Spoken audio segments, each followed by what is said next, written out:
Greetings, it's Dave Dufort from Final Expense Agent Mentor. Taking a sip of this delicious coffee here. And today I'm coming to you from my home here in beautiful Chattanooga, Tennessee. And we're talking today about what we normally don't really talk about, ironically, in this business.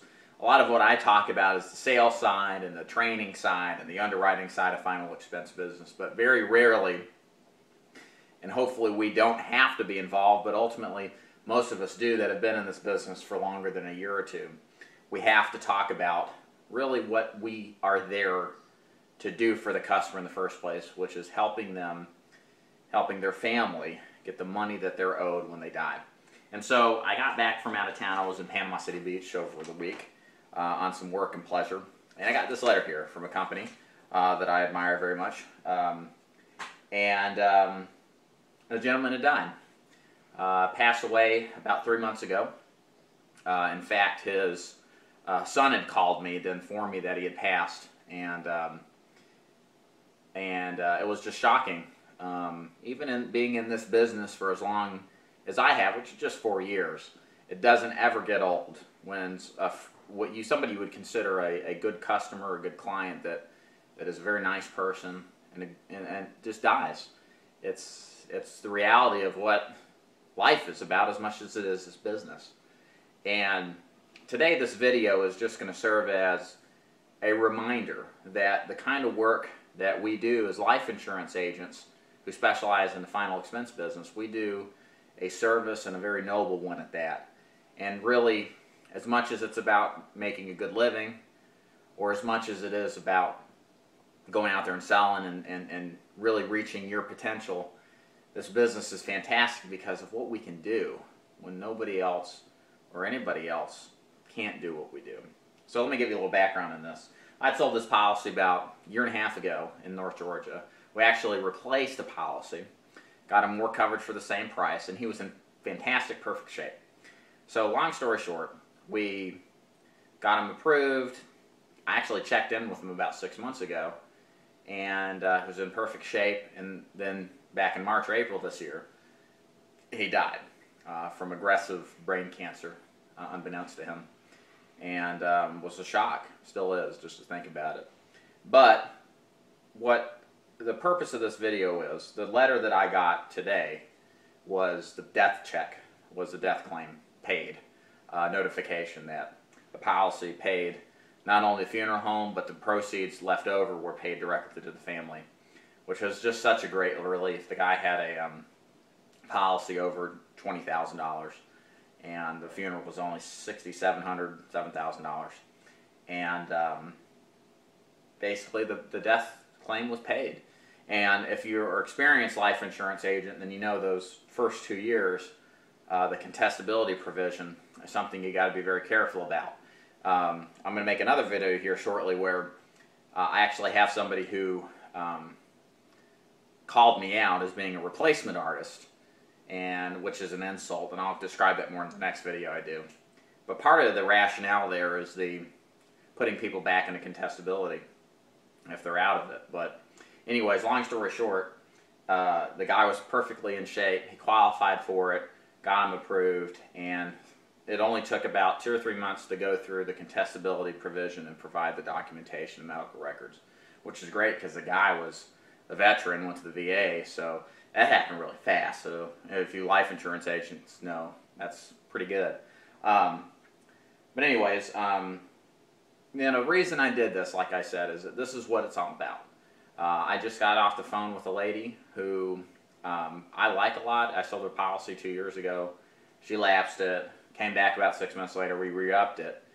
They lapsed it again, and then he ended up having brain cancer too, along, I think, with liver cancer. And I got the call yesterday from my phone that he had died on Monday, and they let their policy go.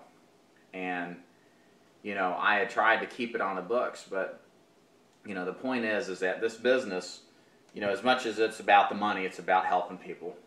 And we really do an honorable, noble profession and service to these people that can't be underscored. And I'm so relieved that this policy paid out, that the family was helped, and I was there to do something that not very many people can do as far as just in any line of work. Who strokes a check when somebody dies? Not very many people do. But more importantly, what this serves as a reminder for all y'all agents out there who maybe have been in this business, who get frustrated, who struggle, maybe see some of the things that happen and question your value and reason to be in this business. Here's the real deal. You are the advocate. You're the one that has to get out there and make things happen for these people. You are a noble, strong person that if you get through the rejection, you get through the heartaches, you get through all the stuff that every salesman in life insurance business has to deal with, you are going to help people out in a way that so many people cannot.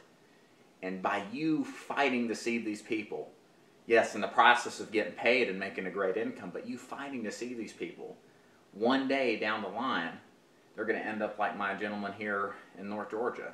If I didn't fight to see this guy, if I didn't go through the process of getting him qualified with the best plan at the best price, with a good company, if I didn't fight to see this guy in a timely manner, to get in front of him to talk about life insurance, I may have had nothing.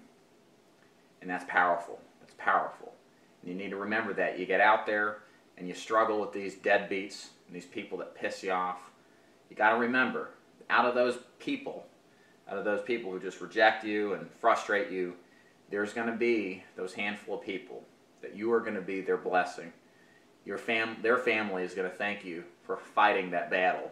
The tough battle that not very many people can get through, because it is one of honor and dignity that you provide these people.